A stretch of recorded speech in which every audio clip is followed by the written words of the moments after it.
प्रिय विद्यार्थियों, कक्षा B Com part first year, subject व्यावसायिक प्रशासन, बिजनेस एडमिनिस्ट्रेशन, पेपर फर्स्ट, व्यापारिक संनियम, बिजनेस लॉ। टॉपिक है स्वतंत्र सहमति, फ्री कंसेंट। यहाँ पे हम सबसे पहले सहमति का अर्थ, फिर स्वतंत्र सहमति का अर्थ, फ्री कंसेंट, फिर वे कौन सी परिस्थितियाँ जहाँ पे स्वतंत्र सहमति मानी जाएगी, वे कौन सी सहमति है, वे कौन सी परिस्थितियाँ है जहाँ पर स्वतंत्र सहमति नहीं मानी जाएगी। हम इस वीडियो में स्वतंत्र सहमति के बारे में अध्ययन करेंगे। सबसे पहले हम देखते हैं सहमति किसे कहते हैं, कंसेंट क्या होती है। तो यहाँ पे धारा 13 है, उसके अनुसार जब दो या दो से अधिक व्यक्ति एक ही बात पर एक ही भाव से सहमत हो जाते हैं तो उसे सहमति कहा जाता है। टू और मोर persons are said to consent when they agree upon the same thing in the same section 13। अब यहाँ पे इस परिभाषा का अध्ययन करने के बाद में दो बातें सामने निकल के आती है। वो ये है कि जब दो या दो से अधिक व्यक्ति किसी एक ही बात पर सेम थिंग पर सहमत हुए हैं, टू और more person agree upon the same thing. दूसरी बात है जब वे उस बात पर समान रूप से इस बात पर समान भाव या विचार सेम सेंस रखते हुए सहमत हुए हैं। यहाँ पे दो बातें सहमति के अंतर्गत आती है। व्यक्ति दो या अधिक किसी एक ही बात पर सेम थिंग सहमत हुए और समान भाव से या विचार से सहमत हुए हैं। तो यहाँ पे एक एग्ज़ाम्पल है जिसमें एक वृद्ध महिला ने ये समझते हुए एक प्रलेख पत्र पर हस्ताक्षर किए, विलेख पत्र पर यानी डीड पर हस्ताक्षर किए कि वे अपने भतीजे को अपनी ज़मीन के प्रबंध के अधिकार दे रही है। विलेख पत्र पर क्या हस्ताक्षर किए कि वे अपने भतीजे को, जो भतीजा था, उसको अपनी ज़मीन के प्रबंध के अधिकार दे रही है। लेकिन वास्तव में ये विलेख यानी डीड पर उसके भतीजे पक्ष में उस ज़मीन का भेंट प्रपत्र यानी गिफ्ट डीड था। अब निर्णय ये दिया गया कि विलेख यानी डीड है वो व्यर्थ है, वैध है। क्यों है? क्योंकि उसमें एक महिलाओं की सहमति ही नहीं थी। तो इस प्रकार सहमति होना अति आवश्यक है। अब हम देखते हैं स्वतंत्र सहमति, फ्री कंसेंट, जो इम्पोर्टेंट है। स्वतंत्र सहमति वह सहमति है जो पक्षकारों को अपनी स्वेच्छा से दी हो। तो यहाँ पे ये ध्यान रखना है, सहमति की जो पहली जो विशेषता वो है सहमति जो पक्षकारों ने अपनी स्वेच्छा से, अपने विवेक से दी हो। उन पर शारीरिक, फिजिकल, मानसिक, मेंटल अथवा अन्य किसी प्रकार का दबाव या एनी काइंड ऑफ मिस्टेक, दबाव डालकर या उन्हें धोखा देकर सहमति प्राप्त नहीं की गई हो। यदि सहमति स्वतंत्र नहीं है तो ऐसी सहमति एक पक्षकार द्वारा दूसरे पक्षकार पर लादी या थोपी, टू इम्पोज हुई मानी जाती है। तो ऐसी सहमति ना किसी, अब ऐसी सहमति भूल या गलती के कारण भी या मिस्टेक के कारण भी हो सकती है। अब यहाँ पे इम्पोर्टेंट बात यह कि स्वतंत्र सहमति कब मानी जाएगी और कब नहीं मानी जाएगी। तो यहाँ पे अधिनियम की धारा जो 14 है या 14 है के अनुसार स्वतंत्र सहमति तब मानी जाती है जब सहमति इनसे प्रभावित नहीं है। इनसे जो 5 जो घटक है, जो तत्व है, एलिमेंट्स है, वो इस प्रकार है। जैसे अगर इनसे प्रभावित है तो स्वतंत्र सहमति अधिनियम की धारा 14 के अनुसार स्वतंत्र सहमति तब मानी जाएगी, तब कही जाती है जब सहमति इनसे प्रभावित यानी इफेक्टेड नहीं है। वो कौन कौन से? सबसे पहले उत्पीड़न, कॉरेक्शन सेक्शन 15 यानी 15 जो धारा है वो। अनुचित प्रभाव, सेकंड है अनुचित प्रभाव,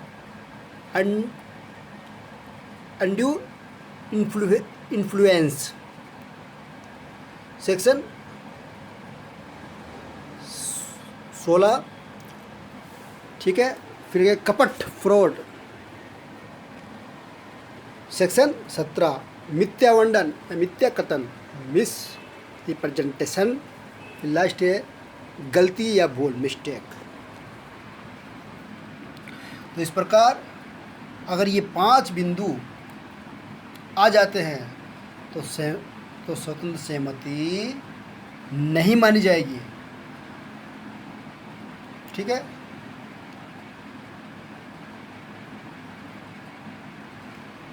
अब यहाँ पे हम इन 5 बिंदुओं का सामान्य अर्थ जानने की कोशिश करते हैं। उत्पीड़न क्या होता है,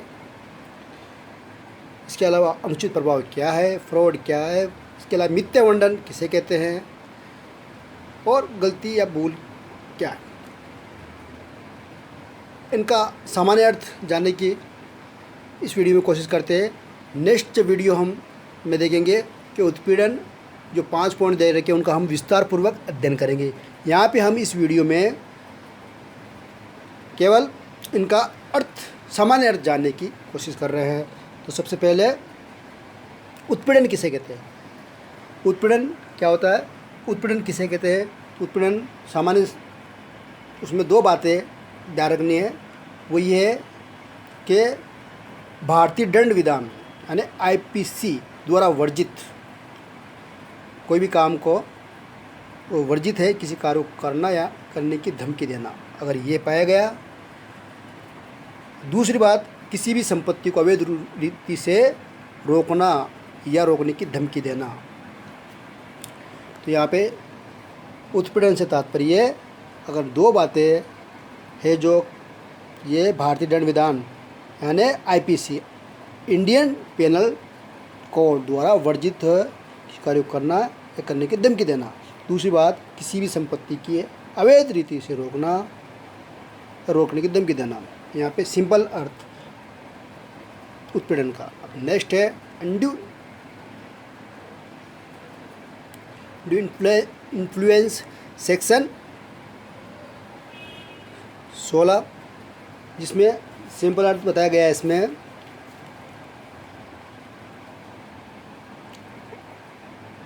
अनुबंध का कोई भी पक्षकार, डोमिनेट पार्टी अपने प्रभाव का दुरुपयोग कर अनुबंध के दूसरे कमजोर पक्षकार की इच्छा को प्रभावित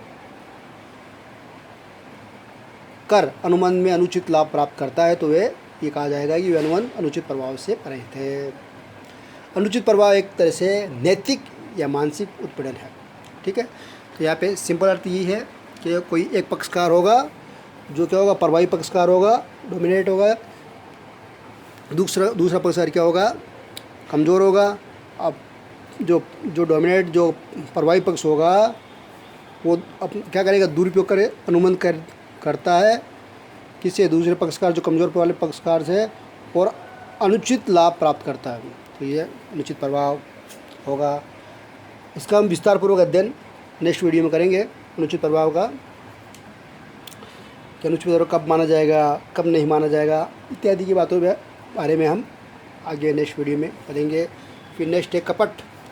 कपट यहाँ पे सिंपल अर्थ, यहाँ पे कपट का,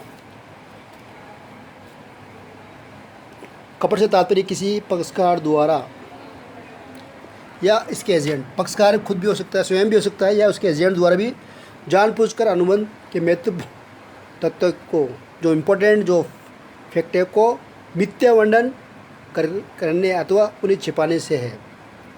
जानबूझ कर क्या करता है, कपट से तात्पर्य किसी पक्षकार या उसके एजेंट द्वारा, या तो पक्षकार स्वयं होगा या उसके एजेंट द्वारा जानबूझकर अनुबंध के महत्वपूर्ण तथ्य को, जो महत्वपूर्ण फैक्ट है के मिथ्यावर्णन करके उन छुपाने से, ताकि दूसरे पक्षकार को धोखा में डालकर उसे अनुबंध करने के लिए प्रेरित किया जाए। यहाँ पे आप कपट के कौन कौन से इनिशियल एलिमेंट होंगे वो आगे हम नेक्स्ट वीडियो में देखेंगे, लेकिन यहाँ पे कपट का सिंपल अर्थ यही है। इसका हम एक एग्जाम्पल भी देख सकते हैं। ये व्यक्ति है, वो व्यापारी है।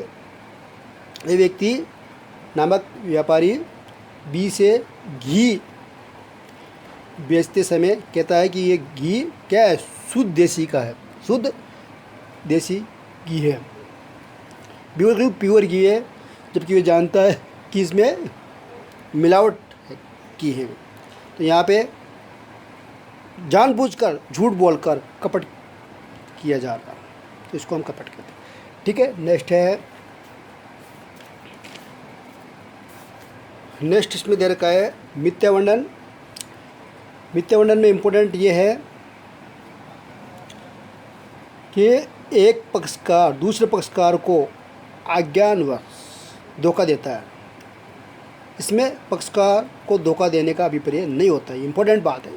कपट का अपोजिट हो गया इसमें क्या किया गया, एक पक्षकार दूसरे पक्षकार को अज्ञानवश धोखा देता है, धोखा तो देता है, लेकिन इसमें पक्षकार को धोखा देने का अभिप्राय नहीं होता है। जबकि कपट में क्या था, कपट में इंटेंशन धोखा देने का था, लेकिन यहाँ पे धोखा देने का नहीं है। लेकिन यहाँ पे अज्ञानवश तत्वों को छिपाया तो जाता है, अथवा भ्रामक रूप से प्रकट किया जाता है, अथवा पक्षकार अपना कर्तव्य भंग करता है, अथवा दूसरा पक्षकार अज्ञानवश यानी जानकारी या अभाव में गलती करने के लिए प्रेरित हो जाता है। यहाँ पे सिंपल अर्थ यहाँ पे मिथ्यावर्णन। अब इसका मिथ्यावर्णन कब माना जाएगा, कब कौन सी परिस्थितियाँ है, आधार क्या रहेगा, और इसके जो घटक है वो आगे हम वीडियो में इसका अध्ययन करेंगे। कपट और मिथ्यावर्णन का भी हम आगे वाले वीडियो में करेंगे। नेक्स्ट है और लास्ट है गलती या भूल। गलती कैसे कहते हैं, तो यहाँ पे गलती है, गलती किसी विषय के संबंध में गलत विश्वास है। अब गलती में धारा कौन सी आएगी, गलती में धारा आएगी 20, 21, 22, 20, 21, 22। अब यहाँ पे सिंपल अर्थ ये है कि जब ठहराव करने वाले दो ही पक्षकार ठहराव के लिए आवश्यक तत्व संबंधी गलती पर हो तो ऐसा ठहराव व्यर्थ माना जाएगा। इस प्रकार गलती दोनों पक्षकार के गलत विश्वास के आधार पर होती है। इम्पोर्टेंट बात क्या है, गलती दोनों पक्षकार के गलत विश्वास के आधार पर होती है। अब गलती के प्रकार भी होते हैं। गलती कब मानी जाएगी, गलती तथ्य संबंधी गलती है या राजनियम संबंधी गलती है, इसका विस्तारपूर्वक अध्ययन हम नेक्स्ट वीडियो में करेंगे। यहाँ पे हमने देखा सहमति क्या है, स्वतंत्र सहमति, फ्री कंसेंट कब मानी जाएगी, तो हमने ये देखा कि अधिनियम की धारा 14 के अनुसार स्वतंत्र सहमति फ्री कंसेंट तब कही जाती है जब कि इन